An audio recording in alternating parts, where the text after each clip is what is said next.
오늘 우리에게 주신 하나님의 말씀은 사사기 6장 1절부터 24절까지 말씀입니다. 사사기 6장 1절부터 24절, 구약 370면에 있습니다. 369면, 370면 그쪽에 있습니다.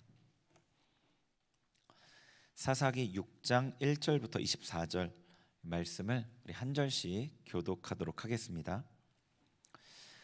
이스라엘 자손이 또 여호와의 목전에 악을 행하였으므로 여호와께서 7년 동안 그들을 미디안의 손에 넘겨주시니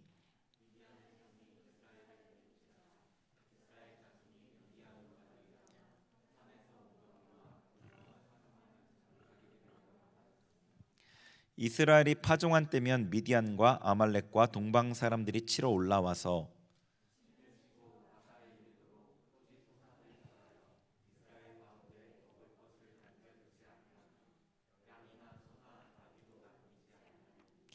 이는 그들이 그들의 짐승과 장막을 가지고 올라와 메뚜기 같이 많이 들어오니 그 사람과 낙타가 무수함이라 그들이 그 땅에 들어와 멸하려 하니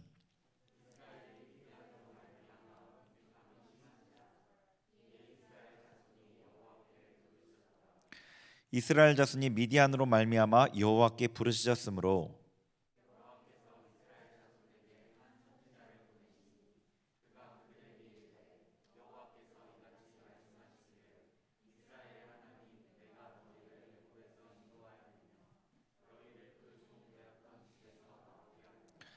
애굽 사람의 손과 너희를 학대하는 모든 자의 손에서 너희를 건져내고 그들을 너희 앞에서 쫓아내고 그 땅을 너희에게 주었으며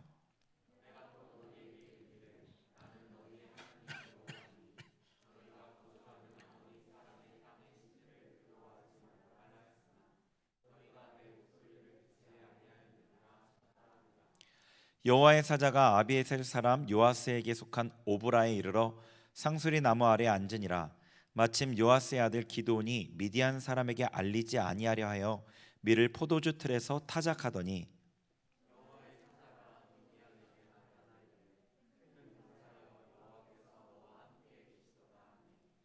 기드온이 그에게 대답하되 오 나의 주여 여호와께서 우리와 함께 계시면 어찌하여 이 모든 일이 우리에게 일어났나이까.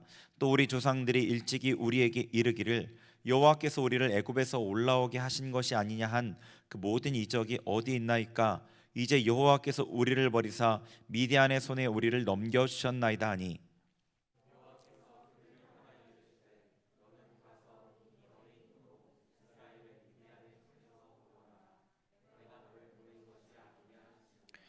그러나 기드온이 그에게 대답하되 오 주여 내가 무엇으로 이스라엘을 구원하리이까. 보소서 나의 집은 므낫세 중에 극히 약하고 나는 내 아버지 집에서 가장 작은 자니이다 하니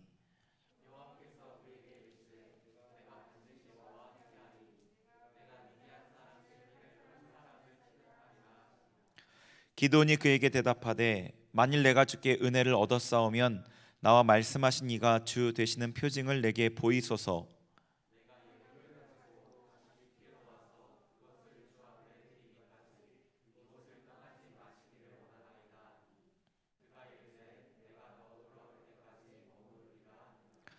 기드온이 가서 염소 새끼 하나를 준비하고 가루 한 해바로 무교병을 만들고 고기를 소쿠리에 담고 국을 양푼에 담아 상수리 나무 아래 그에게로 가져다가 드리매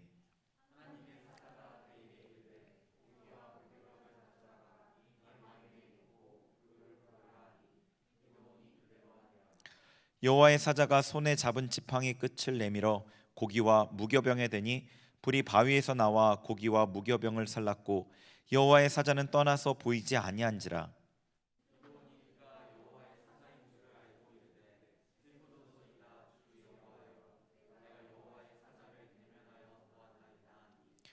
여호와께서 그에게 이르시되 너는 안심하라 두려워하지 말라 죽지 아니하리라 하시니라.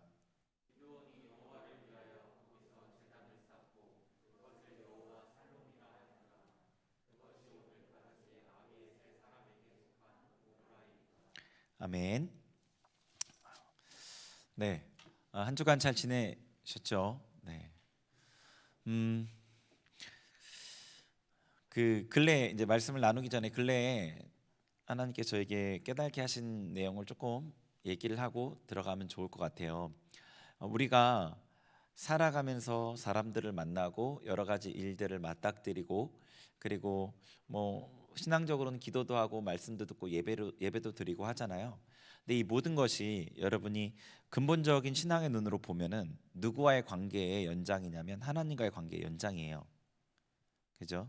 이 사람과의 관계도 하나님 관계의 연장이고요. 여러분에게 맡겨진 일들도 다 하나님의 관계의 연장이에요. 그래서 성경에서는 무슨 일을 하든지 죽게 하듯 하라라고 얘기하셨어요. 그 모든 일에 하나님과의 관계의 연장이기 때문에 그래요. 그래서 제가 다른 것들은 물론 여러분이 그렇게 하실 수 있으면 좋고 신앙이 성장하면서 그렇게 되실 텐데, 특별히 신앙적인 활동에 대해서는 이 부분을 좀 더 생각하고 적용하시는 게 유익할 거라고 생각을 해요. 예를 들어서 찬양을 할 때 하나님 앞에 찬양을 하는 거고요. 말씀을 들을 때 하나님의 말씀을 듣는 거고요. 기도할 때 하나님께 기도하는 거예요.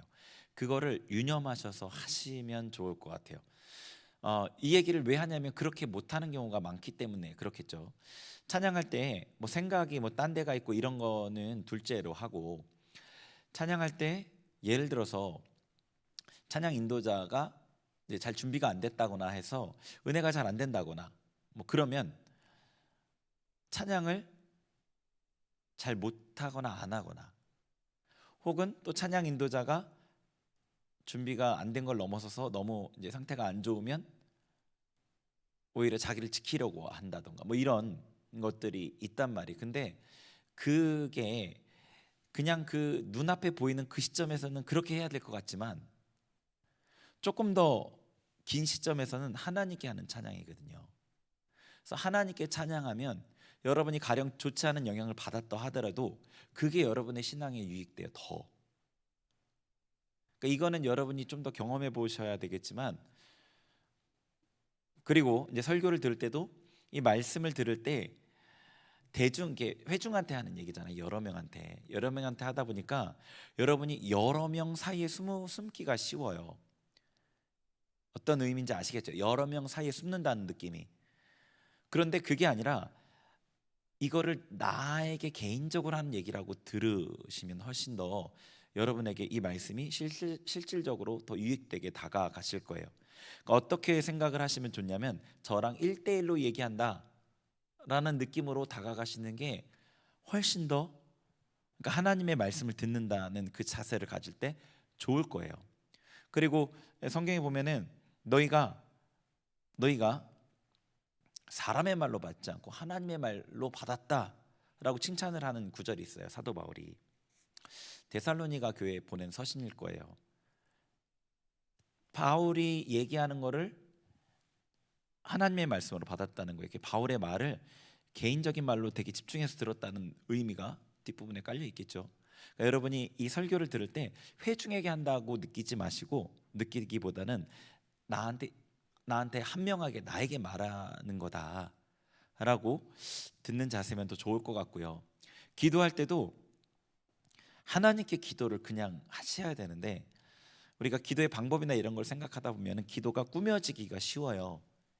꾸며지기가 쉬운데 그게 아니라 기도를 그냥 하나님께 하는 걸로.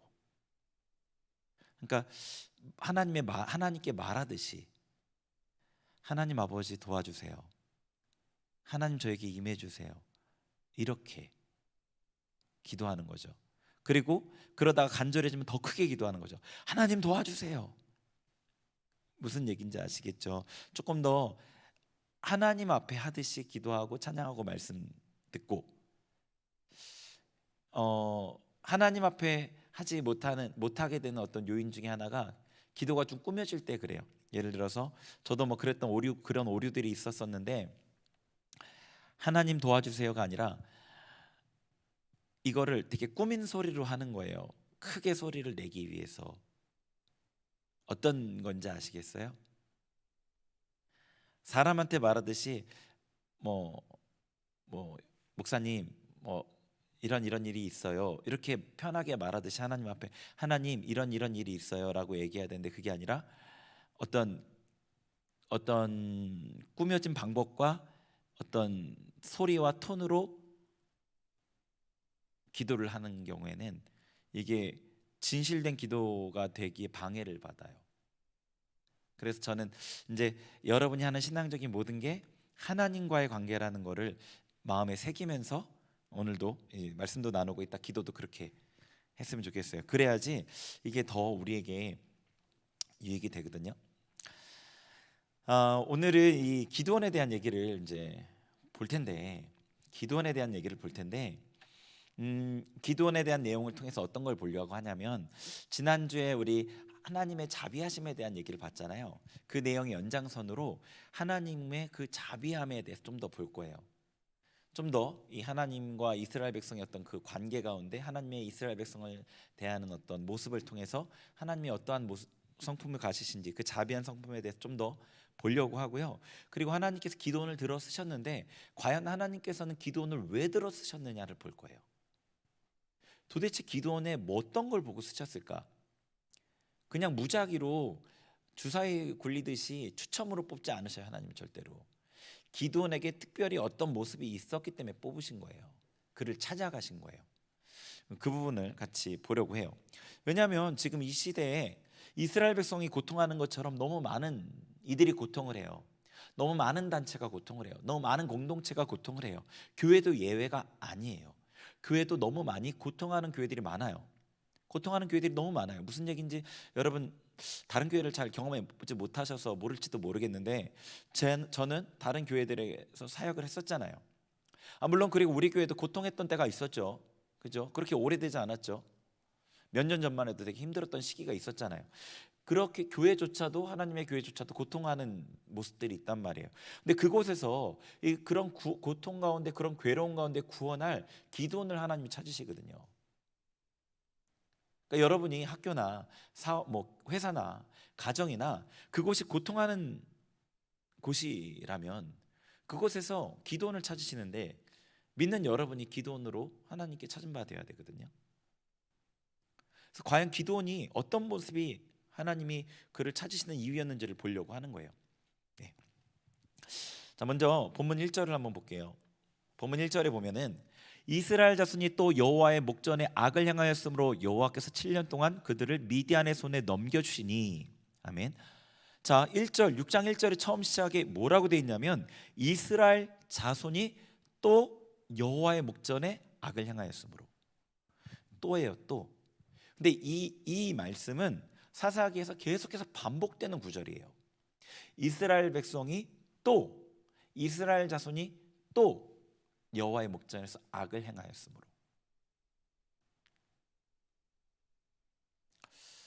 헨리 블랙커비 목사님 혹시 아시는지 모르겠어요. 하나님을 경험하는 삶, 좀 유명한 교재를 만드신 분이죠. 그분 책에서 이제 하나님과 신선한 만남, 그분 책에 보면은, 제가 그 책을 아직 읽지는 못했는데 챕터에 어떤 챕터가 딱 있냐면 하나님의 백성은 그에게서 떠나는 경향이 있다라는 챕터가 있어요. 챕터 제목이 그래요. 아이러니하죠, 그죠? 모순적이에요. 하나님의 백성인데 하나님께 떠나는 경향이 있다는 거예요. 그러니까 반복해서 하나님을 떠나는 거예요. 지금 사사기에서. 왜 그럴까요? 하나님의 백성이 하나님의 백성이 되긴 했는데 그들 안에 아직 악이 있기 때문이에요. 그러니까 여기에 여호와의 목전에서 악을 행하였으므로 돼 있잖아요. 악을 행해서 악해진 게 아니라 악이 있으니까 악을 행하는 거거든요. 제가 전에도 이 얘기를 드린 적이 있었어요. 가인에 대한 얘기를 하면서 이 안에 악이 있으니까 악을 행하는 거예요. 악을 행해서 악해진 게 아니라 하나님의 백성 안에 아직도 악이 있는 거예요. 그러니까 그 악은 하나님을 대적하고 하나님과 반대되는, 하나님과 원수되는 그런 거잖아요. 그래서 하나님을 떠나게 자꾸 이끌어가는 거죠. 하나님께서는 이스라엘 백성이 그 악을 행할 때, 악을 행한다는 건 그들 안에 있던 악이 표면에 드러난 거죠. 악을 행할 때 이방 민족을 통해 그들을 징계하시면서 그들 안에 있는 악을 다뤄 가시려는 거예요. 그들 안에 있는 악을 다뤄 가시는 거라고요. 사사기를 전체를 통해 보면은 그렇다고 해서 이스라엘 민족이 되게 선해지고 하나님의 백성이 되고 그렇게 보이는 모습은 보이지 않아요. 그런데 이 안에서 하나님의 그 이스라엘 백성이 전체가 다 이스라엘 백성이지만 그들 가운데 일부가 진짜 이스라엘 백성이잖아요. 이 얘기가 무슨 얘기인지 아시죠? 표면적 유대인이 아니고, 예, 진짜 마음에 할례를 한 사람들이 유대인이고 그렇잖아요. 그러니까 이들 가운데 진짜 하나님의 사람들은 회심하고 돌이켰을 거예요. 분명히 그들은 하나님 앞에 하나님의 나라에 들어갔을 거고요. 그렇게 하나님께서는 이스라엘 백성의 악을 다루시는 거거든요. 그래서 1절의 내용을 이제 표면적으로 만약에 이해하면 이스라엘 백성이 하나님이 싫어한 일을 해서 하나님이 화를 내시고 혼내는 걸로 보여요. 표면적으로 보면은. 그렇죠? 근데 하나님께서 그렇게 작은 분이 아니셔요. 뭐 좀 잘못하면 혼내고 좀 잘못하면 혼내고 그런 분이 아니란 말이에요. 하나님 크신 분이잖아요. 이스라엘 백성의 그 내면의 악, 하나님을 거절하게 하는 그 욕심, 우상을 품고 있는 그 우상을 마음에 들이는 그 악, 그것으로 인해 악을 행하는 거예요. 그러니까 하나님께서 그 악을 제거하시기 위해서 이방 민족을 들어 징계하시는 거란 말입니다. 이스라엘이 진정한 하나님의 백성이 되기 위해서는 이 악이, 내면의 악이 제거돼야만 하기 때문에 그런 거예요. 네. 자, 6절을 한번 볼게요. 6절 같이 읽어볼게요. 6절 본문 6절입니다. 시작. 이스라엘이 미디안으로 말미암아 궁핍함이 심한지라 이에 이스라엘 자손이 여호와께 부르짖었더라. 아멘. 자, 하나님께서 이스라엘 백성이 그 악행을 통해서 이스라엘 백성의 악이 숨어져 있던 악이 드러났어요. 그러니까 이제 악을 다루시는 거예요. 왜 드러나야 다루시겠어요? 이 악행을 통해 자기가 악행을 하지 않으면 자기 안에 있는 악을 보지를 못하거든요, 사람은. 그러니까 이때 다루시는 거란 말이에요. 그래서 미디안에게 붙이셨어요. 미디안이 이스라엘 백성을 괴롭히는 거를 막지 않으셨다는 거예요. 그냥 두셨다는 뜻이에요. 이스라엘의 고통이 이제 뭐 2절부터 5절 얘기는 조금 이따 보고 극에 달했어요. 그 고통이 극에 달하니까 하나님께 부르짖었어요. 하나님께 부르짖었단 말이에요. 이스라엘 백성이. 그런데 이들이 하나님께 부르짖은 것은 그렇게 놀랄 일이 아니죠. 그냥 고통스러워서 부르짖은 거니까. 그런데 하나님의 반응은 좀 놀라워요. 이스라엘 백성이 하나님께 악을 행했고 하나님의 징계가 있어도 7년이나 하나님을 찾지 않았어요. 하나님의 징계 가운데도 계속 고집하고 하나님을 거절하고 악을 버리지 않았다는 거죠. 그런데 하나님께서는 이스라엘이 부르짖자마자 반응하시는 거예요. 자, 7절 8절 같이 읽겠습니다. 시작. 이스라엘 자손이 미디안으로 말미암아 여호와께 부르짖었으므로 여호와께서 이스라엘 자손에게 한 선지자를 보내시니 그가 그들에게 이르되 여호와께서 이같이 말씀하시기를 이스라엘 하나님 내가 너희를 애굽에서 인도하여 내며 너희를 그 종되었던 집에서 나오게 하여. 아멘. 쭉쭉쭉 얘기가 나오죠. 이스라엘 자손이 하나님께 부르짖었더니 하나님께서는 바로 반응을 하시는 거예요. 선지자를 보내서 그들에게 말씀하신다고요. 7절에 보면은 이스라엘이 하나님께 부르짖은 이유를 아주 정확하게 꼭 집어 얘기해 줘요. 미디안으로 말미암아예요. 미디안으로 말미암아 하나님께 부르짖었던 거예요. 하나님을 사랑해서 뭐 경외해서 하나님께 예배하고 싶어서 뭐 그래서 부르짖은 게 아니라 그냥 단지 힘들어서 고통 때문에 하나님 찾은 거라고요. 그런데 하나님께서는 기다렸다는 듯이 이스라엘 백성에게 반응하시고 선지자를 보내셨어요. 그리고 그들의 이 고통의 이유를 설명해 주셨단 말이에요. 내가 너희에게 측량할 수 없는 은혜를 베풀었는데 애굽에서 구원해내고 너희에게 이 기름진 가나안 땅을 주었는데 너희가 내 말을 따르지 않고 우상을 따랐기 때문이다. 하나님의 그 큰 은혜에 비해서 너무나 큰 반역으로 갚은 거란 말이에요. 그래서 고통을 당한다라고 얘기를 해주셨죠. 여기 보시면 이제 10절까지가 하나님의 그 선지자를 통한 말씀이에요. 하셨다 하니라 10절이 이렇게 끝나죠. 그리고 나서 11절에 그 중간에 이스라엘 백성의 반응이 기록돼 있잖아요. 그 말인즉 이스라엘 백성이 뭐 선지자를 죽이거나 그러진 않았겠지만 그렇다고 하나님 앞에 뭐 회개하고 돌이키지도 않았다는 거예요.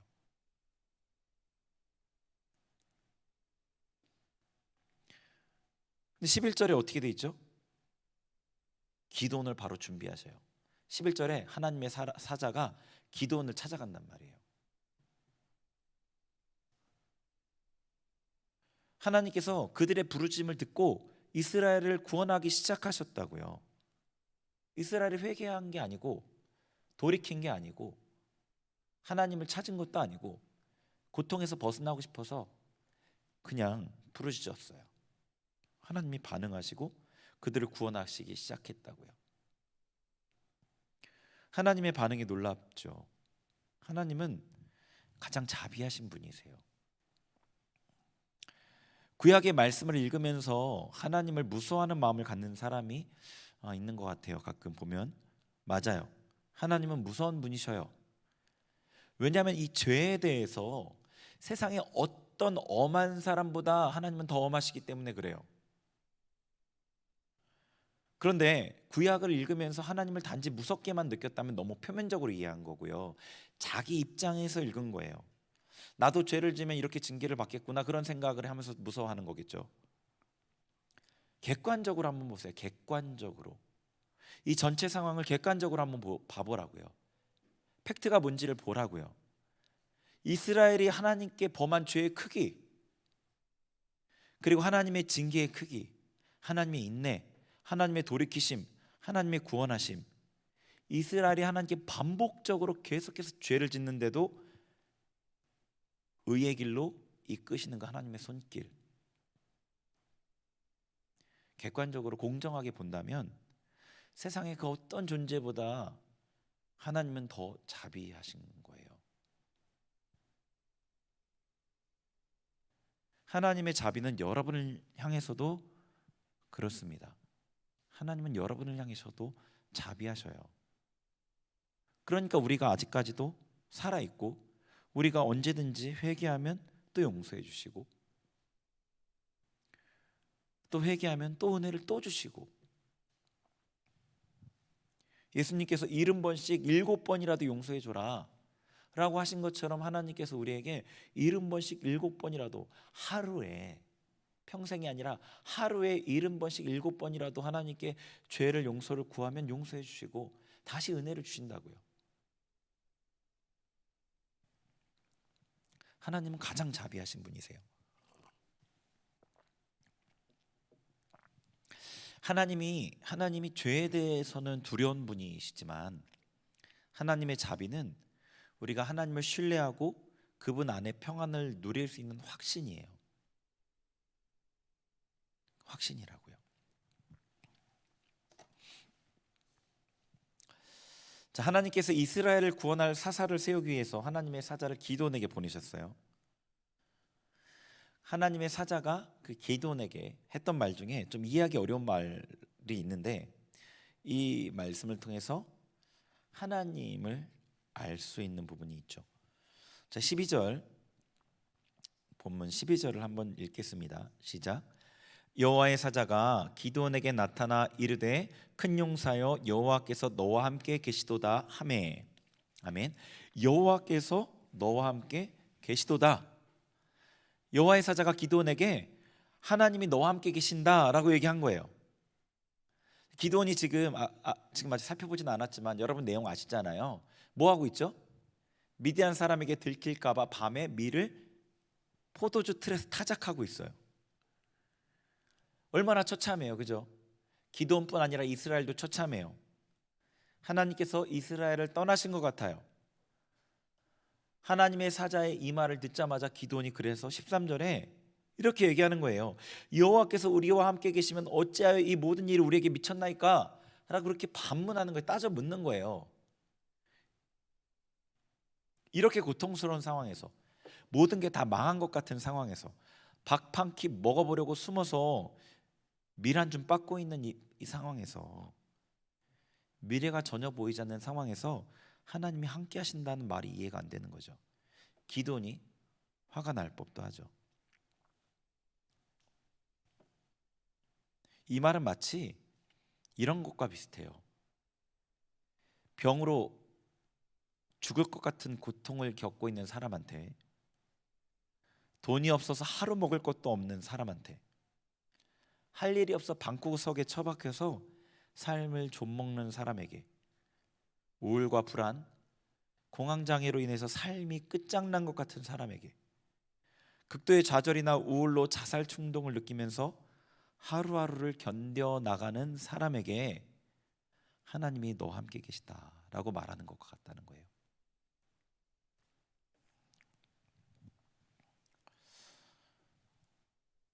제 아내가 첫째를 낳을 때 진통을 오래 겪었어요. 22시간 정도 겪었다고 얘기했거든요. 아내 말로는 이 진통이 너무 심할 때는 이 트럭이 배 위를 지나가는 것 같은 느낌이라고 얘기하더라고요. 세상에 이런 고통이 있다는 게 믿어지지 않을 정도로 자기 겪으면서도, 그러니까 아이가 나올 준비가 될 때까지 이 진통을 겪으면서 기다려야 돼요. 그리고 아이가 나올 준비가 가까워질수록 진통이 점점 심해지거든요. 그래서 제가 그때 느껴지는 게 있어서 아내에게 예수님이 함께 계셔라고 얘기했어요. 힘이 될 것 같아서 한 말이었죠. 근데 너무 큰 고통 가운데 있던 제 아내는 예수님이 어디 계시냐고 화를 냈어요. 그런데 예수님은 함께 하셨어요. 예. 고통의 순간에 우리는 하나님이 함께 계시지 않는 것 같이 느껴요. 하나님이 떠나신 것 같고요, 하나님이 나를 버리신 것 같아요. 이스라엘도 그렇게 느꼈을 거예요. 기도원도 그렇게 느낀 거죠. 그런데 하나님의 이 사자의 말은 진리예요. 하나님은 이스라엘과 기도원과 함께 계셨고 지금도 함께 계셔요. 그 증거가 6절과 7절이죠. 아까 살펴봤잖아요. 이스라엘 백성이 하나님께 부르짖자마자 하나님께서 응답하셨단 말이에요. 떠나신 게 아니에요. 이스라엘과 함께 계신 거예요. 이스라엘이 하나님께 등을 돌렸으니까 이스라엘 눈에 하나님이 안 보이는 거지, 하나님께서는 이스라엘과 함께 계셨어요. 함께 계셨으니까 부르짖자마자 응답하시는 거라고요. 이스라엘이 돌아서서 하나님을 보고 찾기를 기다리시는 거예요. 이스라엘이 하나님을 찾자마자 하나님 응답하신 거죠. 하나님이 너무나 자비하셔요. 이스라엘이 하나님을 배신하고 떠나도 이스라엘과 함께 하셔요. 하나님은 정말로 자비하셔요. 그 자비하심이 우리의 상상을 초월해요. 이 세상의 죄인들이 하나님을 욕하고 저주해도 하나님은 그들과 함께 하셔요. 하나님이 이 땅에 살아있는 모든 피조물들과 함께 하셔요. 그들이 죽어서 심판이 이루어지기 전에는 그들과 함께 하시면서 기회를 주시고 기다려 주셔요. 이 땅에 살아있는 모든 피조물은 하나님께 버림받은 존재는 없어요. 아무도. 전교인 수련회 때 집회 중에 청년 한 명이 몸이 굳어져서 이제 움직이지 못하게 된 일이 있었거든요. 그 청년도 처음 겪어보는 일이고 저도 처음 보는 일이었어요. 처음에는 이게 악한 영의 문제인가 싶어서 이 등을 막 두들겨줬어요. 근육이 되게 딱딱하게 굳어 있었는데 금방 풀리더라고요. 그런데도 전혀 나아지지가 않는 거예요. 계속 몸을 못 움직여요. 그래서 이게 악한 영의 역사가 아닌가 보다 싶어서 이제 머리에 안수 기도를 해주면서 성령님 풀어주세요, 이렇게 도와주세요 기도를 했어요. 그러니까 하나님께서 이 머리부터 힘이 서서히 돌아오는 걸 보여주셨어요. 신기하게 머리부터 힘이 서서히 돌아오더라고요. 상반신에 한 반 정도 힘이 돌아온 걸 보고 좀 움직일 수 있게 돼서 이제 회개하면서 기도해라라고 말해주고 다른 데서 다시 좀 기도를 했어요. 잠시 후에 다시 와서 보니까 그대로인 거예요. 아직도 움직이지 못하고 있어서 다시 이제 안수 기도하면서 성령님 풀어주세요 이제 계속 그렇게 기도를 했죠. 그러니까 이제 점점 힘이 돌아오는 게 보이더라고요. 상반신 전체에, 허벅지에, 종아리에, 발에 이렇게 힘이 점점 돌아오면서 나중에 움직일 수 있게 됐어요. 제가 그때 깨달은 거는요, 하나님께서 힘을 주지 않으면 이 사람이 손가락도 하나 까딱할 수 없구나 라는 거였어요. 제가 그 전에 아픈 적이 있었다고 얘기했죠. 그때 제가 깨달은 거는 하나님이 허락하지 않으시면 잠도 못 자고 소화도 못 시키는구나, 이걸 알았는데 이번에 더 명확하게 깨달은 거예요. 하나님 힘을 안 주시면 손가락도 못 움직이는구나. 하나님 힘을 걷어 가시니까 몸을 못 움직이는 거예요. 근데 힘이 돌아오니까 몸을 움직일 수 있게 된 거예요. 하나님이 만물을 붙드신다는 게 정말 진리구나. 히브리서에 만물을 붙드신다고 기록되어 있거든요. 하나님께서는 지금도 모든 피조물에게 움직일 수 있는 힘을 공급하세요. 살아 있을 수 있도록 호흡을 주셔요. 살아있는 피조물 그 어느 것도 하나님 떠나지 않으시고 버리지 않으셨어요. 하물며 하나님의 백성인 여러분을 버리지 않으셔요. 떠나지 않으십니다. 하나님이 보이지 않는다면 우리가 하나님께 등을 돌린 거죠. 하나님 떠나신 게 아니라 여러분이 살아있다는 그 자체가 하나님이 여러분을 버리거나 떠나지 않으셨다는 증거라니까요. 여러분이 살아있는 게 하나님께 호흡을 주시기에, 힘을 주시기에 살아서 움직이고 생각하고 할 수 있는 거예요. 이 모든 거를요. 엄청난 은혜예요, 그게. 여러분이 다시금 하나님께 향하시면 자비하신 하나님께서 여러분이 하나님 앞에서 얼마나 큰 악을 행했더라도 다시 응답하시고 구원의 길을 마련하셔요. 하나님의 자비하심보다 이 세상에서 더 확실한 사실은 없습니다.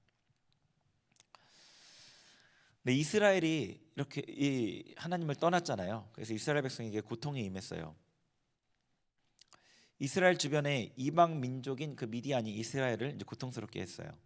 자, 2절을 보시면 어떻게 됐는지를 볼 수 있어요. 미디안의 손이 이스라엘을 이긴지라. 그러니까 미디안과 이스라엘이 전쟁을 했는데 미디안이 이겼어요. 이스라엘 백성들이 얼마나 그 미디안의 그 괴롭힘이 컸는지 산으로 도망쳐서 구멍을 뚫고 거기 숨고, 산을 도망가서 또 굴에 숨고, 어떤 사람들은 산성을 만들어서 거기 숨고, 그러니까 이스라엘 땅에 살지를 못하는 거예요. 산으로 도망가다 숨어버렸어요. 그리고 미디안이 이스라엘 땅을 활보해요. 뉴스를 통해서 러시아가 우크라이나를 이제 침공해서 벌인 일들을 듣잖아요. 막 강간, 살인, 고문, 막 듣기만 해도 끔찍해요. 와, 어떻게 저런 일을 하지? 그렇게 생각이 들어요. 근데 이 당시는 더 심했을 거예요. 당시에는 뭐 인권이란 개념 자체도 없었고, 이 아말렉, 뭐 미디안 이런 족속은 야만족이기 때문에 우리가 상상하기 어려운 방법으로 이스라엘을 짓밟았을 거라고요. 자, 3절 4절에 한번 읽어볼게요. 본문 3, 4절 시작. 이스라엘이 파종한 때면 미디안과 아말렉과 동방 사람들이 칠러 올라와서 진을 치고 가사에 이르도록 토지 소산을 멸하여 이스라엘 가운데 먹을 것을 남겨두지 아니하며 양이나 소나 나귀도 남기지 아니하니. 아멘. 자, 그렇게 고통스럽게 한 것을 넘어서서 그뿐 아니라 이런 일도 행했던 거예요. 이스라엘이 파종을 하면, 씨를 뿌리면 이 미디안과 아말렉과 동방 그 사람들이 이스라엘 땅에 들어와서 양이나 소나 나귀는 말할 것도 없고 음식이란 음식은 하나도 남기지 않고 다 가져가 버렸어요. 5절에 보면은 메뚜기 떼같이 이렇게 돼 있어요. 메뚜기 떼같이. 그러니까 이스라엘의 그걸 얼마나 철저하게 약탈해 갔는지를 알 수 있는 거예요. 메뚜기 떼같이 나가면 어떻게 되는지 알잖아요.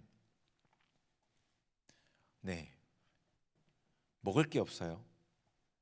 이스라엘을 구원해 줄 다른 민족도 없어요. 어떻게 살아야 될지 방법이 없어요. 예. 우리 주변에 이 이스라엘만큼은 아니라도 고통이 임한 곳들이 있죠. 네. 여러분 회사일 수도 있고 가정일 수도 있고 교회일 수도 있어요. 어떤 단체일 수도 있어요.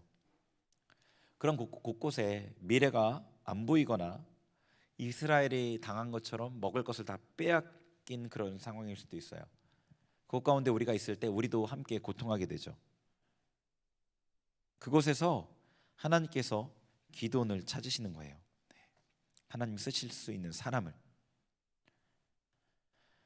하나님께서 그 기도원을 찾을 때 여러분이 하나님께 찾은 바 돼야 되겠죠. 기도원을 택하신 이유를 하나님이 쓰실 만한 사람이었던 기도원에 대해서 좀 보려고 해요. 자, 한번 기도원에 대해서 좀 볼게요. 11절 한번 봐볼게요. 11절 같이 읽겠습니다. 11절 시작. 여호와의 사자가 아비에셀 사람 요아스에게 속한 오브라에 이르러 상수리 나무 아래에 앉으니라. 마침 요아스의 아들 기드온이 미디안 사람에게 알리지 아니하려 하여 밀을 포도주 틀에서 타작하더니. 아멘. 자, 여호와의 사자가 상수리 나무 아래에 앉아 있어요. 그때 마침 기드온이 밀을 타작하고 있어요. 포도주 틀에서. 그때 맞춰서 여호와의 사자가 찾아간 거죠. 이 여호와의 사자는 예수님이라고 보아요. 예수님이었을 거라고. 성육신하기 이전에 예수님께서 이 땅에 임하신, 구약에서 여호와의 사자 이렇게 되어 있는 경우 거의 예수님이라고 봐요. 그래서 이 여호와의 사자라고 되어 있는 이게 이 대상을 14절에 보면은 여호와께서라고 바꿔요. 여호와의 사자가 기도원하고 대화하고 있는데 14절에 갑자기 그 명칭이 여호와께서로 바뀌거든요. 성경학자들도 여호와의 사자는 예수님일 거다 이렇게 얘기를 해요. 어쨌거나 여호와의 사자가 기드온을 찾아갔죠. 근데 기드온이 포도주 틀에서 밀을 타작하고 있었어요. 포도주 틀은 어떤 거냐면 이렇게 두 가지가 있는데, 하나는 좀 넓은 2m짜리가 돼요. 2m에 깊이 한 60cm 정도 되는 게 하나 있고, 또 밑에는 좀 1m, 1제곱미터 정도 넓이에 깊이가 한 1.2m 정도 되는 좀 깊은 게 있고, 이렇게 두 가지가 있어서 여기 위에 포도를 놓고 막 밟으면 여기 이제 조그만 수로를 통해서 밑으로 내려가서 포도주가 쌓이는 거예요. 그러니까 위에는 좀 넓은 데서는 밟는 거고 밑에는 쌓이는 거예요. 그러니까 아마 지금은 약간 밑에 있는 그 깊은 포도주 틀이었을 거라고 생각이 돼요. 그래야지 몸을 숨길 수 있으니까. 그러니까 1m, 1.2m 그 좁은 공간에서 기드온이 성인 남자가 들어가서 쓰면은 머리가 보일 테니까 수그렸겠죠. 수그려 가지고 밀을 타작을 해야 되는데, 보통 밀을 타작할 때는 도리깨로 때리거든요. 근데 이제 여기서 이렇게 하니까 아마 많은 양이 아니었을 거예요. 조그만 양을 손으로 이렇게 털어가지고 어떻게 막 돌로 빻든가 뭐 이렇게 타작을 했겠죠. 머리라도 보일세라 움츠려서 밀을 털어내는 거예요.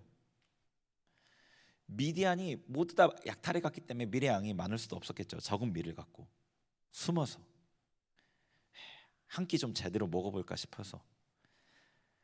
기드온의 상황이 너무 초라해요. 그죠? 죽지 못해 살아가는 상황이 처참해요. 자신을 찾아온 여호와의 사자에게 기드온이 그래서 이렇게 얘기해요. 15절 네, 같이 읽겠습니다. 시작. 그러나 기드온이 그에게 대답하되, 오 주여, 내가 무엇으로 이스라엘을 구원하리까?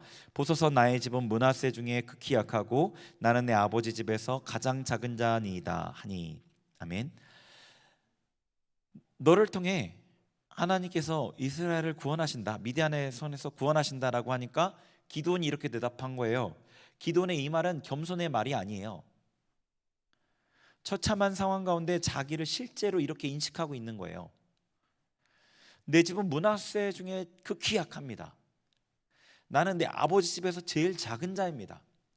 정말 나는 아무것도 할 수 없습니다. 지금 끼니나 해결해 보려고 숨겨둔 밀을 빼앗길세라 숨어서 타작하고 있지 않습니까? 나는 아무 쓸모도 없는 사람입니다. 자신이 그렇게 인식하고 있는 거예요. 자존감이 정말 바닥인 거죠. 그리고 그 여호와의 사자와의 그 대화를 보면은 그의 성품을 또 알 수 있는데, 그의 성품이 어떤지를 한번 볼게요. 17절 같이 17절 읽겠습니다. 시작. 기드온이 그에게 대답하되, 만일 내가 주께 은혜를 얻었사오면 나와 말씀하신 이가 주 되시는 표징을 내게 보이소서. 아멘. 자, 16절에 여호와의 사자가 기드온에게 미디안을 이기게 하겠다 말씀하시니까 당신이 하나님의 사자인 증표를 달라고 요구를 하는 거예요. 자, 그리고 22절에 보시면, 그래서 이제 징표를 보여줬어요. 기드온이 그에게 먹을 걸 갖다 줬더니 그걸 태우면서 확 사라졌어요.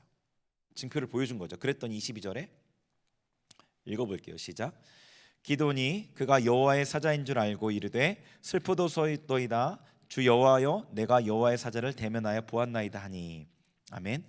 하나님의 사자라는 걸 알게 되자, 이적을 보고 확신하게 되자 이제는 죽을까봐 두려워해요. 죽을까봐 이제는 두려워해요. 그리고 27절을 보시면 27절도 읽어보죠. 시작. 이에 기드온이 종 10사람을 데리고 여호와께서 그에게 말씀하신 대로 행하되 그의 아버지의 가문과 그 성읍 사람들을 두려워함으로 이 일을 밤에 낮에 행하지 못하고 밤에 행하니라. 아멘. 자, 하나님께서 이제 하나님이 확실하잖아요. 하나님이라는 게 확실하잖아요. 하나님께서 이 우상을 찍어버리고 번제를 드려라 라고 명령하시니까 가족이랑 마을 사람들이 두려워서 밤에 그 일을 행해요.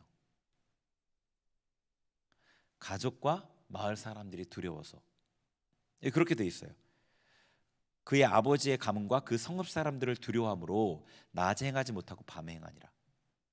그랬어요. 그리고 나 그 다음 날에 성읍 사람들이 그 된 일을 알고 도대체 누가 이 일을 한 거야? 라고 해서 막 따져서 찾아봤더니 기드온인 거예요. 기드온의 집에 쫓아왔어요. 그랬더니 기드온 나타나지도 않아요. 숨어 있어요. 요아스가 아버지가 나서서 다 정리해줘요. 아버지가 나서서 변호하고 마을 사람들 대신 물리쳐줘요. 자, 그리고 하나님의 영이 임해서 기드온이 나팔을 불어요. 그랬더니 수많은 사람들이 32,000명의 사람들이 기드온에게 나왔어요. 그때 기드온은 38절과 40절에 38절 보세요. 이제 양털을 가져다가 하나님께 징조를 구하죠. 그래서 한 번은 양털에만 무리, 그리고 40절에는 양털만 마르게 두 번의 표적을 구해요. 그러니까 기드온이 하나님의 그 영의 감동을 받아서 충만해져서 나팔을 불어서 수많은 사람이 기드온에게 나왔어요. 용기를 얻은 게 아니라 하나님께 다시 징표를 구해요. 한 번을 그리고 또 한 번을. 그러니까 기드온은 어떤 성품이었냐면 그의 원래 성품은 두려움이 굉장히 많았고요, 소심했고요, 의심이 많았어요. 그러니까 기드온이 이스라엘을 구원할 만한 성품이 아닌 것 같아요. 우리가 생각하기에 이스라엘을 구원할 정도가 되려면 담대하고 결단력이 있고 확신한 것은 굽히지 않고 밀고 나아가는 어떤 추진력이 있고 이 정도는 기본적으로 돼야 되지 않아요? 이스라엘 한 민족인데, 그죠?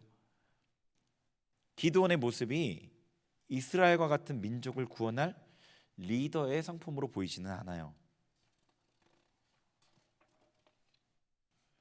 그러니까 하나님께서는 기드온의 어떤 성품을 보신 게 아니에요. 하나님께서 기드온에게 보신 게 있었어요. 그 믿음을 보셨거든요. 하나님께 대한 믿음. 자, 13절을 볼게요. 13절. 6장 13절. 13절 같이 읽을게요. 시작. 기드온이 그에게 대답하되 오 나의 주여 여호와께서 우리와 함께 계시면 어찌하여 이 모든 일이 우리에게 일어났나이까? 또 우리 조상들이 일찍이 우리에게 이르기를 여호와께서 우리를 애굽에서 올라오게 하신 것이 아니한 그 모든 이적이 어디 있나이까? 이제 여호와께서 우리를 버리사 미디안의 손에 우리를 넘겨주셨나이다 하니. 아멘. 자, 기드온이 이제 여호와의 사자가 하나님께서 너와 함께 하신다라고 했을 때 이제 화가 나서 따져 물은 얘기잖아요, 그렇죠? 근데 기드온의 얘기를 보시면 그 믿음이 있어요. 하나님께 대한. 하나님께서 함께 하시면 왜 이 모든 일이 일어났습니까? 하나님께서 이스라엘을 애굽에서 이끌어냈을 때 그 10가지 재앙을 애굽에게 내리고 홍해를 가르시고 그 놀라운 이적을 행하셨는데 왜 지금 그렇게 안 하십니까?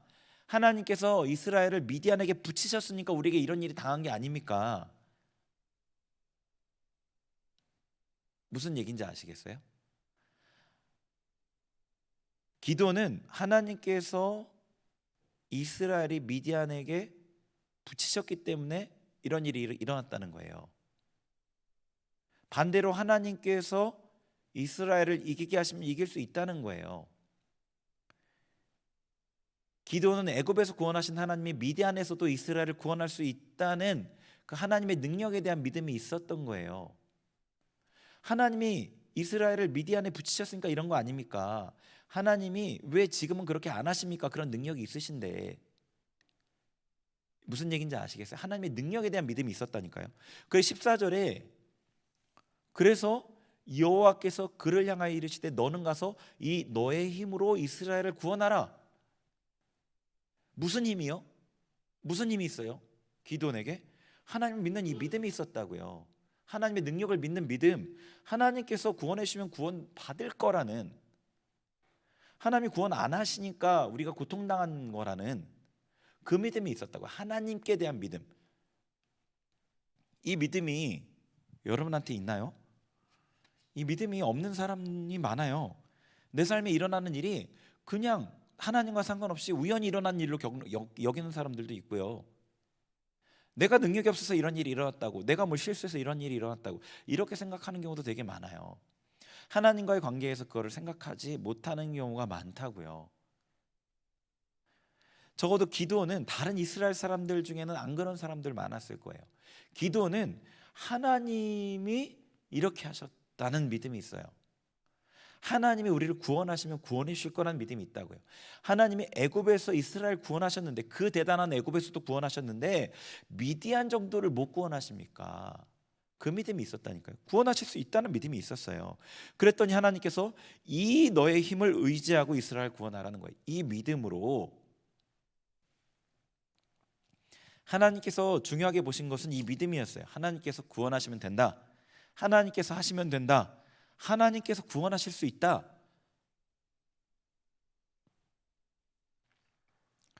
하나님께서 여러분이 계신 곳을 구원할 수 있다고 믿으시나요? 여러분의 그 가정의 어떤 고통스러운 상황을, 여러분의 개인의 삶의 고통스러운 상황을, 여러분이 있는 회사의 그 말도 안 되는 그런 상황들을 하나님 바꾸실 능력이 있다고 믿으시나요? 기도는 이 믿음이 있었어요.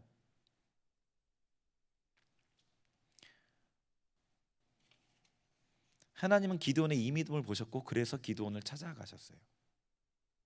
하나님이 기드온에게 보신 것 하나는 기드온의 그 믿음이었어요. 자, 그 다음에 하나님이 크게 보신 게 있어요. 자, 6장 12절 6장 12절 같이 읽습니다. 시작. 여호와의 사자가 기드온에게 나타나 이르시되 큰 용사여 여호와께서 너와 함께 계시도다 하매. 아멘. 하나님께서 기드온을 큰 용사라고 부르셔요. 도대체 어떤 부분이 큰 걸까요? 도대체 포도주 틀에서 숨어서 밀을 타작하는 기드온이 어디가 큰가요? 물론 우리는 뒷이야기를 아니까 기드온이 큰 용사가 될 거를 알죠. 근데 하나님은 무엇을 보고 기드온이 큰 용사라고 말씀하시는 걸까요? 기드온이 큰 용사가 될 수 있었던 것은요, 다른 이들과 다른 그가 갖고 있었던 하나님 앞에 성품이 있었어요. 그가 갖고 있었던 다른 이들과 다른. 자, 27절 아까 읽었지만 다시 읽어볼게요. 27절 시작. 이에 기드온이 종 10사람을 데리고 여호와께서 그에게 말씀하신 대로 행하되 그의 아버지의 가문과 그 성읍 사람들을 두려워함으로 이 일을 감히 낮에 행하지 못하고 밤에 행하니라. 아멘.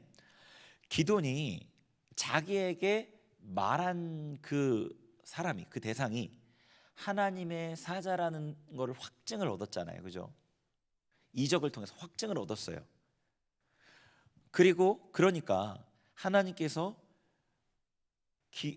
바알과 아세라의 그 우상을 찍어버려서 송아지를 번제를 드리라 명령하셨을 때 그 명령을 순종했다는 거예요. 엄청나게 두려웠겠죠. 기드온이 그냥 두려운 성품을 갖고 있는, 두려운 모습을 갖고 있는 사람인데 기드온이 아니래도 정말 두려웠을 거예요. 엄청나게 두려웠을 거예요. 그런데 하나님의 명령이라는 게 분명하니까 비록 밤일망정 순종했어요. 자, 38절과 40절 아까 읽었잖아요. 하나님 앞에 표적을 구했잖아요. 양털을 통해서 2번의 표적을 구했어요. 소심하고 의심이 많아서 하나님께 2번이나 증거를 구했어요. 근데 그 증거가 확실해졌잖아요. 그러니까 전쟁을 나간다고요. 이스라엘 백성이 32,000명이 모였어요. 수적으로도 미디안과 비교도 안 되게 적은 수예요. 그런데 생각을 해보세요. 7년이나 미디안의 압제 아래 있었어요. 미디안이 정말 무섭겠죠. 미디안이 먹을 걸 하나도 남기지 않고 다 약탈해 갔단 말이에요. 못 먹고 살았어요. 이들의 상태는 대부분 마르고 힘없고 영양실조가 걸린 이들도 많았을 거예요. 이스라엘은 군대 훈련을 받은 적이 없어요. 군사 훈련을. 평소에도 그런 훈련이 없단 말이에요. 근데 지금은 산으로 다 도망가 있는데 무슨 그런 게 어디겠어요. 그러니까 오합지졸이에요. 그냥 오합지졸. 32,000명 오합지졸이에요. 그런데 하나님의 증거가 확실하니까 전쟁을 나간다고요. 7장 8절에 같이 읽겠습니다. 7장 8절 시작. 이에 백성이 양식과 나팔을 손에 든지라. 기드온이 이스라엘 모든 백성을 각각 그의 장막으로 돌려보내고 그 300명은 머물게 아니라 미디안 진영은 그 아래 골짜기 가운데 있었더라. 아멘. 32,000명이 모였는데 하나님께서 다 돌려보내라고 그러셨어요. 처음엔 22,000명, 그 다음에는 9,700명, 300명만 남았어요. 기드온이 하나님의 말씀이니까 그대로 행해요. 원래 두려움이 많았던 기드온이 300명의 군대로, 32,000명도 적은데 300명의 군대로 미디안과 싸울 생각이 엄두가 나지 않겠죠. 하나님께서 그에게 미디안 진영에 들어가라고 얘기를 하셔요. 그 들어가서 보초를 쓰는 그 초병들의 대화를 듣고 힘을 얻어요. 맞다, 하나님이 나를 통해서 이 군대를 전쟁에서 이기게 하겠구나라는 확신을 얻어요. 그리고 300명의 군사로 미디안의 그 대군과 전쟁을 하는 거예요. 하나님께서 크게 보신 것은 기드온의 이 모습이었어요. 두려움이 많고 소심하고 자존감이 낮고 의심이 많아서 인간적으로 볼 때는 결점투성이인 리더의 자질이 조금도 보이지 않는 그 기드온이었어요. 그런데 하나님께서 말씀하시는 것이 확실하면 그대로 순종했어요. 하나님께서 이걸 크게 보신 거예요. 기드온의 이 모습 때문에 큰 용사가 될 수 있었어요. 하나님께서 기드온에게 요구하시는 그 명령을 순종하는 가운데 기드온의 그 두려움이 제거되어 가요. 하나님께서 기드온에게 가장 큰 문제였던 이 두려움을 제거하셨다고요. 기드온이 진짜 큰 용사가 되었어요. 미디안과 실제로 300명으로 전투할 땐 정말 담대하게 나가 싸워요. 그리고 미디안에게 대승한 이후에는 그 두려운 모습이 조금도 안 보여요. 기드온에게. 나중에 기드온이 미디안을 쫓아갈 때 하는 말들, 그리고 돌아와서 그들을 징벌할 때의 모습들, 두려움을 가지는 사람이 아니라 두려움을 주는 사람의 모습이에요. 굉장히 담대해요. 하나님께서 사람을 연단하셔요. 하나님께서 쓰실 수 있는 사람을 찾으셔요. 기드온과 같이 큰 용사로 하나님의 전쟁을 이끌 사람을 찾으십니다. 고통의 자리를 변화시킬 그 용사를 찾으셔요. 하나님께 대한 믿음이 먼저 있어야 되고요. 하나님의 뜻에 맞다면 순종하는 그 모습이 있어야 돼요. 인간적인 부족함이 문제가 아니에요. 이런 모습만 있다면 큰 용사로 세우실 수가 있어요. 마태복음 11장 28절부터 30절에 예수님의 말씀을 한번 같이 읽어볼게요. 시작. 수고하고 무거운 짐진 자들아 다 내게로 오라. 내가 너희를 쉬게 하리라. 나는 마음이 온유하고 겸손하니 나의 멍에를 메고 내게 배우라. 그리하면 너희 마음이 쉼을 얻으리니 이는 내 멍에는 쉽고 내 짐은 가벼움이라 하시니라. 아멘. 예수님의 말씀을 잘 보세요. 예수님께서 사람들을 초청하셔요. 내게로 와라. 나의 멍에를 메고 내게 배워라. 그리하면 너희 마음이 쉼을 얻는다. 저 쉼을 얻는다는 것은 안식이에요. 천국이에요. 천국의 사람이 되게 해주겠다. 다른 말로는 하나님의 쓰실 사람, 하나님의 쓰실 용사로 세우겠다는 말이기도 해요. 근데 그 앞에 조건이 뭐냐면 내 멍에를 메고 내게 배우면이에요. 예수님께서 이렇게 해라 저렇게 해라 말씀하실 때 그렇게 따라가는 게 예수님의 멍에를 메고 그분께 배우는 거예요. 기드온이 하나님께서 말씀하실 때 그게 하나님의 말씀이니까 그냥 했던 것처럼 생각해 보세요. 아니 기드온이 생각할 때 뭐 집에 우상을 찍어서 뭐 번제를 드리고 뭐 이런 게 전쟁이랑 크게 상관이 있을까? 그는 그렇게 생각했을 수도 있겠죠. 그렇죠? 그리고 뭐 사람들에게 이 시험에서 돌려보내고 이런 것들이 전쟁과 상관이 있을까? 이런 생각을 했겠죠. 하나님께서 기드온에게 하시는 그 명령들이 전쟁과 직접적으로 연결된 모습으로 보이지 않았을 거예요. 그런데 하나님께서 하시는 그 명령을 순종하고 순종할 때 기드온의 큰 용사로 바뀌어져 갔단 말이에요. 예수님의 말씀이 그런 거예요. 나의 멍에를 메고 내게 배우면 네가 하나님 신 그 안식을 얻을 거야. 네가 하나님의 사람이 될 거야. 나의 마음이 온유하고 겸손한 것처럼 너가 나를 닮아가게 될 거야라는 거예요. 예수님께 배우는 것은 특별한 게 아니에요. 예수님께서 여러분에게 하시는 말씀을 순종하는 거예요. 그게 나의 지금 상황과 아무 상관이 없는 것처럼 보일 수 있어요. 그런 경우가 대부분이에요. 근데 그것에 순종하는 게 여러분을 하나님의 사람으로, 하나님의 쓰실 사람으로 만들어가는 그 가장 빠른 길이고 가장 확실한 방법인 거예요. 이런 거일 수 있어요. 너가 먼저 말을 걸어라. 너가 먼저 미안하다고 해라. 너가 다른 사람의 일도 좀 돌봐줘라. 기도를 먼저 해라. 원망이 나와도 범사에 감사해라. 나보다 남을 낫게 여겨라. 듣기는 속히하고 말하기는 더디해라. 성내기도 더디해라. 모든 일에 죽게 하듯 해라.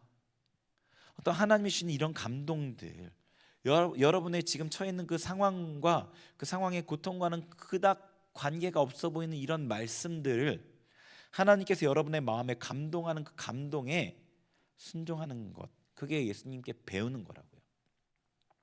그게 그분의 멍에를 매는 거라고요. 그러면 여러분이 예수님을 닮게 돼요. 예수님처럼 온유하고 겸손한 그 순종의 사람이 된다고요. 온유하다는 게 순종과 관련된 있는 단어인 거 아시잖아요.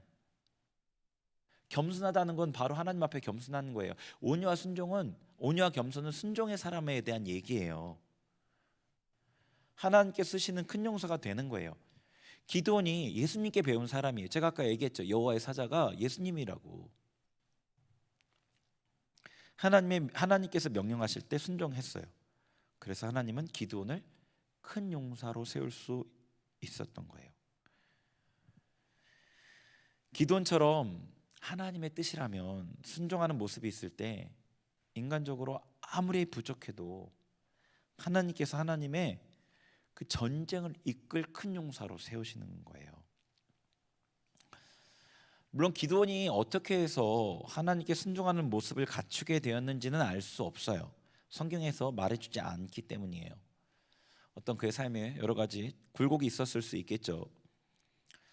하나님께서 우리가 알 수 있는 것은 하나님께서 보시는 것은 좋은 성품이나 건강한 자존감, 리더의 자질 같은 게 아니라는 거예요. 하나님은 이 믿음과 순종의 태도를 보시는 거예요. 여러분을 그 믿음과 순종의 사람으로 바꿔 가시는 거예요. 예수님께서 나의 멍에를 베고 내게 배우라 이를 초청하시는 거는요. 여러분을 그 믿음과 순종의 사람으로 막 바꾸어 주시겠다는, 만들어 주시겠다는 약속인 거예요. 혹여나 이 가운데 하나님을 떠나서 그 미디안과 같은 그런 외부적인 세력의 압제 아래 수고하고 무거운 짐을 지신 분들이 있다면 예수님의 이 말씀으로 권면합니다. 예수님께 배우세요. 그분의 말씀에 내 생각이나 내 고집이나 내 두려움, 의심 이런 것들을 버리고 순종하시는 거예요. 순종하기에 확신을 구하는 건 괜찮아요. 기도원처럼 확신을 구하셔도 괜찮아요. 다만 순종하기 위해서 확신을 구하셔야 돼요. 불순종하기 위해 재차 묻는 것은 하나님이 그걸 다 아시고 악하다고 하셔요. 마음을 낮추어서 예수님께 배우기를 힘쓰면요, 기도원을 바꾸신 하나님께서 여러분을 큰 용사로 바꾸셔요. 여러분의 문제가 해결될 뿐만 아니라 미디안의 압제 아래 고통받는 다른 이를, 어떤 공동체를 구원하는 하나님의 용사로 세우셔요. 저희 같이 기도하겠습니다.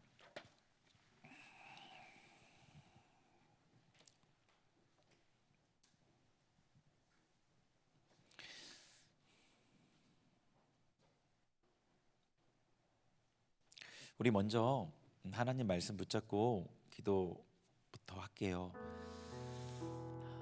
하나님의 자비하심을 믿지 못했던 모습들, 나의 삶을, 내가 속해 있는 가정을, 회사를, 내가 속해 있는 공동체를 바꾸실 하나님의 능력을 믿지 못했던 모습을, 하나님을 믿지 못했던 나의 불신을 주님 회개합니다. 회개합니다. 용서해 주세요. 우리 그렇게 하나님 앞에 여러분 말하듯이 기도해 보세요. 하나님 앞에 말하듯이 하나님 용서해 주세요. 그렇게 하나님 앞에 그렇게 우리 마음을 들여서 온전하게 회개하며 나아가겠습니다. 같이 기도합니다. 하나님 아버지, 이 시간에 주님 앞에 회개합니다. 하나님 말씀 앞에 내가 겸손히 나를 낮추며 아버지 나의 죄악들을, 나의 부족함을, 나의 불신을 인정하며 회개합니다. 하나님이 자비하신 것을 믿지 못했습니다. 이 세상 그 어떤 존재보다도 가장 자비하신 하나님, 지금도 내게 그 자비로 나를 대하신 하나님, 내가 이 땅을 살아가며 호흡하며 아버지 일상을 살아가는 이것이 하나님의 그 나를 향한 자비의 증거이심을, 아버지 하나님의 그 자비를 내가 믿지 못했음을 회개합니다. 하나님을 믿지 못했던 나의 불신을 회개합니다. 하나님, 나의 고통을, 아버지 나의 고통에서 나를 구원하신 하나님의 능력을 믿지 못했습니다. 아버지 나의 가정, 내가 속해 있는 가정을 주님 구원하실 하나님의 능력을 믿지 못했음을 회개합니다. 내가 속해 있는 회사를, 내가 속해 있는 공동체를 구원하실 하나님의 능력을 믿지 못했음을 회개합니다. 주님, 불신을 회개합니다. 주님, 우리 마음 가운데 모든 불신을 제거하여 주옵소서. 예수 그리스도의 그 거룩하신 보혈로 나의 마음의 불신을 제거하시고 정결 하셔서 하나님을 향한 그 믿음으로 아버지 불쌍히 여겨주셔서 우리의 마음을 충만하게 하소서. 믿음으로, 주님을 신뢰하는 믿음으로 아버지 우리가 주님을 의지하며 나아갈 수 있도록 우리 마음 가운데 임하여 주옵소서. 우리 마음 가운데 임하여 주옵소서. 주님, 우리를 주님 불신으로부터 구원하여 주옵소서. 우리가 주님을 향한 믿음 가운데 나아갈 수 있도록 우리를 새롭게 하소서. 우리를 정결하게 하소서. 우리를 정결하게 하여 주옵소서. 우리 가운데 성령님, 우리 가운데 성령님 충만하게 역사해 주셔서 하나님의 말씀이 우리 마음 가운데 살아 숨쉬게 하시고 하나님을 향한 그 믿음이 우리 마음 가운데 충만하게 살아 넘치게 하여 주옵소서. 주의 역사하소서. 주의 역사하여 주옵소서. 우리를 긍휼히 여겨 주옵소서. 우리를 불쌍히 여겨 주옵소서. 우리 찬양하겠습니다. 나의 마음을, 나의 마음을 정금과 같이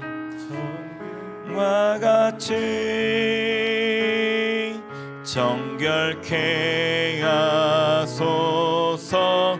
나의 마음을 정금과 같이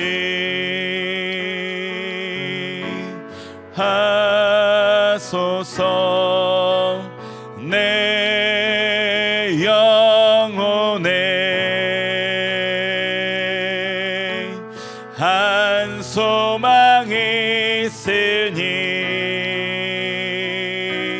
주님과 같이 거룩하게 하소서. 나의 삶을 드리니 거룩하게 하소서. 주님, 나를 받으소서. 나의 마음을, 나의 마음을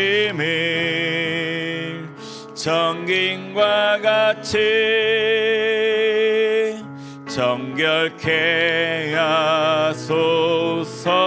나의 마음을 정금과 같이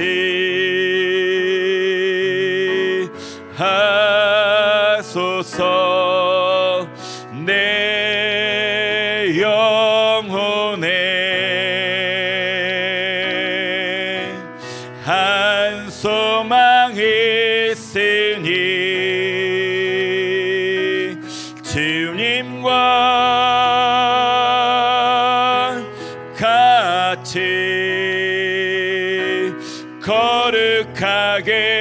하소서. 나의 삶을 드리니 거룩하게 하소서. 주님 나를 받으소서. 우리 한 번 더 나의 마음을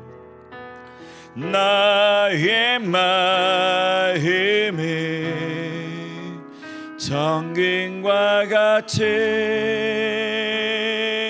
정결케 하소서. 나의 마음을 정금과 같이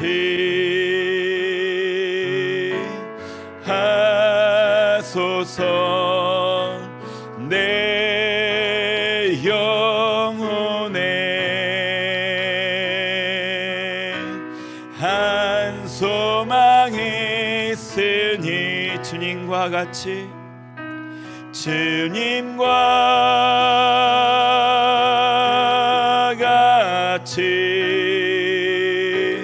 거룩하게 하소서. 나의 삶을 드리니 거룩하게 하소서. 주님 나를 받으소서.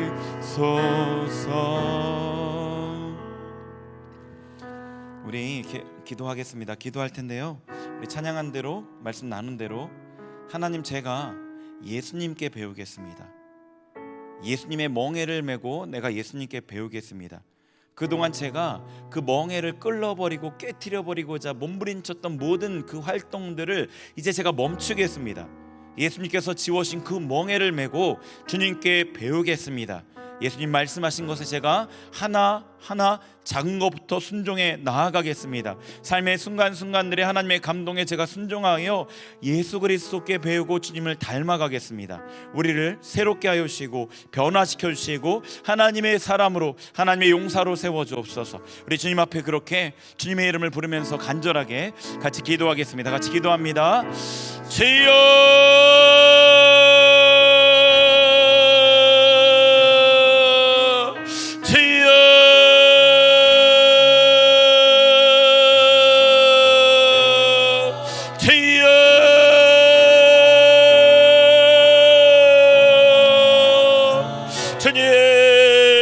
아버지, 우리의 삶에 아버지 주님께서 우리에게 씌우셨던 그 멍에를 벗어버리고자 깨트리고자 했던 그 모든 활동들을 제가 중단하겠습니다. 제가 중단하겠습니다. 이제 그치겠습니다. 하나님의 말씀에, 주님의 뜻에 제가 순종하며 나아가겠습니다. 어린아이와 같이 나를 낮추며 주님 인도하는 그 길로 제가 따라가겠습니다. 제가 따라가겠습니다. 주여 아버지, 주님께 배우겠습니다. 주님의 멍에를 매겠습니다. 주님께 배우겠습니다. 주님 내 삶에 임하여 주셔서 기도를 변화시키고 바꾸셨던 주님께서 나도 변화시켜 주옵소서. 내 안에 두려움으로부터 나를 구원하시고 내 안에 의심으로부터 불신으로부터 나를 구원하여 주소서. 주님 나를 불쌍히 여겨주셔서 주님 앞에 나아가는 나를 새롭게 하여 주소서. 새롭게 하여 주소서. 주님을 닮게 하소서.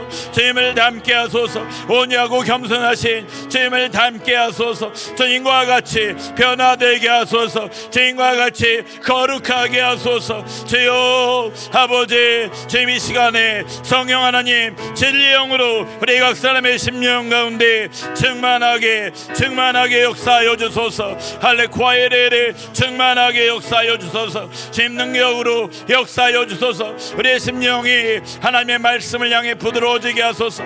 우리의 심령이 하나님의 말씀을 향해 부드러워지게 하소서. 하나님의 말씀을 향해 충성되게 하소서. 주님, 우리의 심령을 이 시간 만지시고 우리의 마음 가운데 모든 굳은 것들을 제하시고 하나님의 말씀에 온전히 순종하는 그 기도원의 모습으로 주님 앞에 나아가게 하소서. 할레쿠아에레 베알라와에레 케투아에레 주여 역사하소서. 주여 임하소서. 주여 임하소서. 할레쿠아야라리에레 베알라와에레 케투아에레 베알라와에레 칼루알레 켐마와 바라리아라 칼루알라 세티아르바 베알라와에레 주여 성령 하나님, 우리 가운데 충만하게, 우리 가운데 충만하게, 우리 가운데 충만하게 주여 역사하소서. 주여 임하소서. 할레쿠아야라리아레 베알카투아야라라 주님 도와주소서. 라칼루알레 켐마 우리를 새롭게 하소서.